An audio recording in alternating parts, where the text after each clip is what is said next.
மனிதர்கள் இல்ல நம்மளுடைய வாழ்க்கையுடைய நோக்கம்னு ஒரு மனிதன் உணர்ந்துட்டா, குறிப்பா ஒரு ஆண் உணர்ந்துட்டான்னு வச்சுக்கோங்களேன், அவனை விட சிறந்த ஒரு பலமுள்ள முஃமினா வாழ்றது யாராலையும் முடியாது. ரசூலுல்லாஹ்வுடைய வாழ்க்கையில நீங்க எங்க எடுத்து பார்த்தாலும் யாருடைய அங்கீகாரமும் அவங்க எதிர்பார்த்துலாம் நிக்கல. ஒரு விஷயத்த செய்யறதே நம்ம மனிதர்களுக்காக தான். அவங்க என்ன சொல்லிடுவாங்களோ, என்ன செஞ்சிருவாங்களோ, எப்படி பேசிடுவாங்களோ அப்படின்னு தான் எல்லா விஷயத்தையும் நம்ம யோசிக்கிறோம். அல்லாஹ் என்ன நினைப்பான், அல்லாஹ்வுக்கு இது பிடிக்குமா, அல்லாஹ் இதை ஏத்துப்பானா, அல்லாஹ் நம்மளை கண்ணியப்படுத்துவானான்னு யோசிக்க ஆரம்பிச்சுட்டா போதும். இங்க யாரை திருப்திப்படுத்தணுமோ அவனை திருப்திப்படுத்தினா அவன் எல்லாரையும் திருப்திப்படுத்திடுவான். நீ அவனை திருப்திப்படுத்தாம இவனை திருப்திப்படுத்தணும், அவனை திருப்திப்படுத்தணும், அவரை நேர்த்துக்கணும், இவரை நேர்த்துக்கணும்னு போனீங்கன்னா கடைசி வரைக்கும் அல்லாஹ் திருப்தி அட மாட்டான். அவனை திருப்தி அடாம நீ யாரை திருப்திப்படுத்தியும் போதுன்னு இல்லைல்ல, திருப்தி ஆகாது.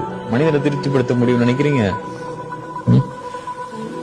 வாழ்க்கை ஃபுல்லா நீங்க அம்மா அப்பாக்காக வாழ்ந்திருந்தாலும், வாழ்க்கை ஃபுல்லா உங்க பிள்ளைங்களுக்காக நீங்க வாழ்ந்தாலும், வாழ்க்கை ஃபுல்லா நீங்க உங்க மனைவிக்காக வாழ்ந்தாலும், அவ்வளோ கஷ்டப்பட்டு நீங்க துபாயில சவுதியில எல்லா ஊர்லயும் உழைச்சு உழைச்சு உழைச்சு குடும்பத்துக்கு கொடுத்து கொடுத்து இறச்சி போய் அவன் 60 வயசுல வந்து நிப்பான் வீட்டுல, எனக்காக என்ன செஞ்சேன்னு கேட்டுருவான்.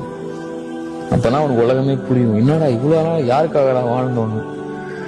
அப்படிதானே எவ்வளவு பேர் நம்ம கேள்விப்படுறோம். ஒவ்வொரு வாழ்க்கையிலையும் எனக்கு அதை செஞ்சியா இதை செஞ்சியான்னு கேட்டுருவாங்க. அவன் நைட்டு பகலமா ஒரு குட்டி கூண்டு ரூம்ல 10 பேரோட சேர்ந்து படுத்து அவனுக்கு சாப்பாடு இல்லைனாலும் மாசம் மாசம் ஊருக்கு காசு கொடுக்கணும், 50,000 60,000 அனுப்பியிருப்பான் வீட்டுக்கு சேர்த்து வச்சு. ஹலாலா இருக்கணும்னு சொல்லி ஹராம விட்டு இவ்வளவு விஷயத்துல அவன் பாதுகாத்து இருந்திருப்பான். சர்வசாதாரணமா கேட்டுருவாங்க வீட்டுக்கு வந்தா என்ன பண்ணாங்க. நிறைய அம்மா அப்பாவே எனக்கு அப்படி கேட்கறாங்க பசங்களை பார்த்து, நிறைய பிள்ளைங்க கேட்கறாங்க அப்பாவை பார்த்து, நிறைய மனைவிமார்கள் கேட்கறாங்க. மனைவிமார்கள் கேட்கதான் செய்வாங்க. அதை ரசூலுல்லாஹ் சொல்லிட்டாங்கல்ல, அதிகமா நரகத்தில் இருக்கக்கூடிய காரணம் பெண்கள் நன்றி இல்லாம இருக்கிறதுனாலதான். நன்றி மறக்கிறதுனா இது இல்ல, ஏமாத்துறது இல்ல, கணவனுக்கு மாறுபட்டு நடக்கிறதுனால இல்ல. அப்படி ரசூலுல்லாஹ் சொல்லல அந்த இடத்துல. எங்கேயும் ரசூலுல்லாஹ் சொன்ன விளக்கம், அவன் வாழ்க்கையே கொடுத்திருப்பான். ரசூலுல்லாஹ் தான் சொன்னாங்க இதே வார்த்தையை. அவன் எல்லாத்தையும் செஞ்சிருப்பான், கடைசியா நீ என்ன செஞ்சேன்னு கேட்போம். அதனாலதான் பெண்கள் நரகத்தில் அதிகமா இருப்பாங்க. ரசூலுல்லாஹ் சொன்னதுக்கு அப்புறம் நம்ம எங்க போய் நிக்கிறது?